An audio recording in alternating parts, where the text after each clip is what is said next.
Panorama group, जो सोचता है वो करता है। आपके अपने सपनों का आशियाना।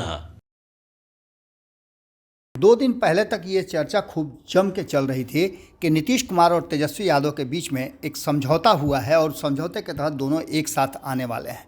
नीतीश कुमार दिल्ली गए थे, उसके बाद से ये चर्चा खूब जोरों पे थी।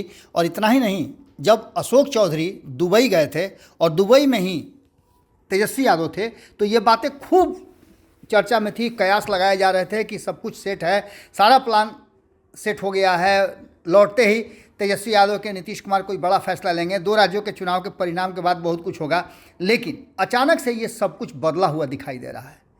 अब तेजस्वी यादव पूरी तरह से 2025 के चुनाव की तरफ फोकस कर रहे हैं। हालांकि दुबई जाने से पहले भी उन्होंने यात्रा शुरू की थी और इस यात्रा के दौरान उन्होंने मुलाकात करके आने वाले 2025 के विधानसभा चुनाव को लेकर के रणनीति बनाने और अपने कार्यकर्ताओं को तैयार रहने की बात कही थी। इतना ही नहीं, तेजस्वी यादव और नीतीश कुमार को लेकर के उन पर कई तरह के आरोप लगते हैं। कहा यह जाता है कि 35 साल में इन दोनों ने मिलकर के बिहार को बर्बाद कर दिया है, पलायन प्रदेश बना दिया है। लेकिन इन सभी बातों को अगर दरकिनार करते हुए तेजस्वी यादव की बात सुने तो तेजस्वी यादव ने एक एंगल लेते हुए अब एक नया रास्ता अपनाया है, जो 2020 से बिल्कुल अलग नज़र आ रहा है। 2020 के चुनाव में तेजस्वी यादव सत्ता में पहुंचते पहुंचते रुक गए थे, लेकिन अब इस बार वो मजबूत तैयारी करने के लिए अपने आप को और अपनी टीम को रेडी कर रहे हैं। बिहार के लिए पलायन शुरू से ही सबसे बड़ा समस्या रहा है और इस समस्या का समाधान निकालने की हर संभव कोशिश नाकाम रही है। ये बातें हम लगातार आपको बताते रहे हैं, लेकिन अब इस पर तेजस्वी यादव ने भी अपनी बात की है। उन्होंने कहा है कि इस बात को लेकर के सरकार को कई तरह की योजनाएं चलाने की ज़रूरत है और सरकार इस पर ध्यान दे।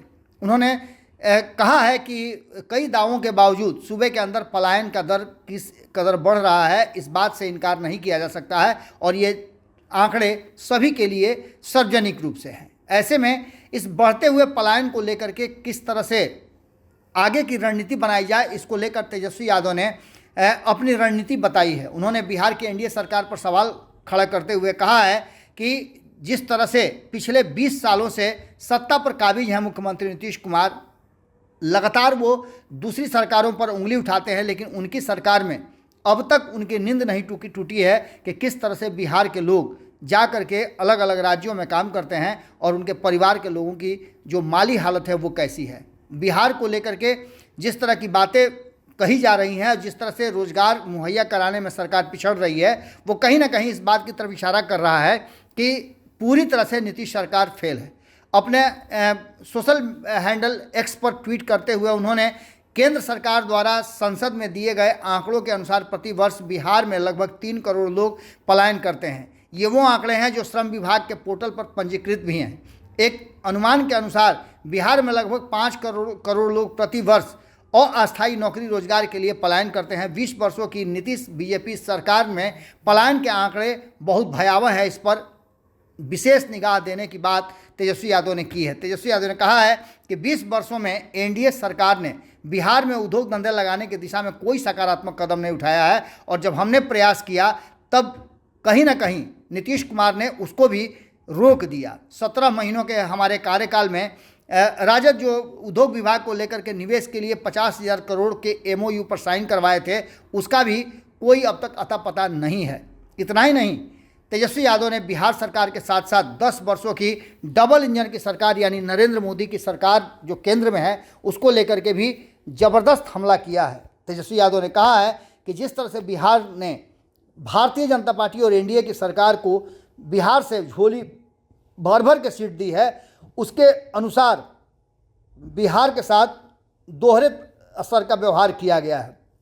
तेजस्वी यादव ने 2024 से लेकर के 2014 तक इन 3 चुनावों में जिस तरह से 2024 में 30, 2019 में 39 और 2014 में 31 सीटें एनडीए सरकार को गई थी, उसके बावजूद भी बिहार का वाजिब हक नहीं मिला। इसको लेकर के तेजस्वी यादव लगातार हमला करते रहे हैं। इसके साथ साथ उन्होंने औद्योगिक इकाइयों को स्थापित करने और बिहार में उद्योग धंधे लगवाने की बात पर जोर देते हुए कहा है कि सरकार को चाहिए था कि कुछ करता है। इसके साथ ही उन्होंने बिहार को विशेष राज्य के दर्जा के साथ साथ बिहार का वाजिब हक दिए जाने की बात भी कही है। यानी कि आप समझ सकते हैं कि पिछले 2020 के चुनाव में जिस तरह से रोजगार को मेन मुद्दा बना करके तेजस्वी यादव ने युवाओं को अपनी तरफ आकृष्ट किया था और सरकार बनाने के आंकड़े तक, वो मैजिक आंकड़े तक पहुंच भी गए थे, लेकिन कुछ आंकड़ों से वो पीछे रह गए और ऐसे में सरकार जो एनडीए की थी वो सरकार बनाने में सफल रही। अब ऐसी स्थिति में 2025 के चुनाव के लिए तेजस्वी यादव ने एक नया मुहिम छेड़ा है और ये मुहिम पलायन के साथ साथ रोजगार देने की है। 2020 में भी इसमें वो सफल रहे थे। 17 महीने के सरकार में भी उनके द्वारा जो लोगों को नौकरी, 10 लाख लोगों को पहली कलम से नौकरी देने की बात की गई थी, इन सभी बातों को लेकर के तेजस्वी यादव निश्चित रूप से नीतीश कुमार पर हमलावर है और आने वाले 2025 के लिए भी रोजगार और पलायन को उन्होंने मुख्य मुद्दा बनाया है। अब देखना दिलचस्प होगा कि नीतीश कुमार और उनकी टीम कैसे इस मुद्दे पर निपटती है। कहा यह जा रहा है कि रास्ता बिल्कुल अलग अलग नज़र आ रहा है नीतीश कुमार और तेजस्वी यादव का, यानी आने वाले चुनाव में नीतीश कुमार और तेजस्वी यादव फिर एक बार आमने सामने होंगे, इससे इनकार नहीं किया जा सकता। पनोरमा ग्रुप, जो सोचता है वो करता है। अगर ये वीडियो पसंद आई और वह बिहार के राजनीति और बिहारियत से सरोकार रखेनी तो सब्सक्राइब बटन दबा के चैनल के सब्सक्राइब कर ली। ओजे एगो घंटी बा, ओकरा बटन दबा देला से कुल सटीक और मारक खबर रुआ मुफ्त में मिल जाई। अगर रुआ पत्रकारिता के हमनी के नया प्रयोग में सहयोग कर चाहतानी तो ज्वाइन बटन दबा दी।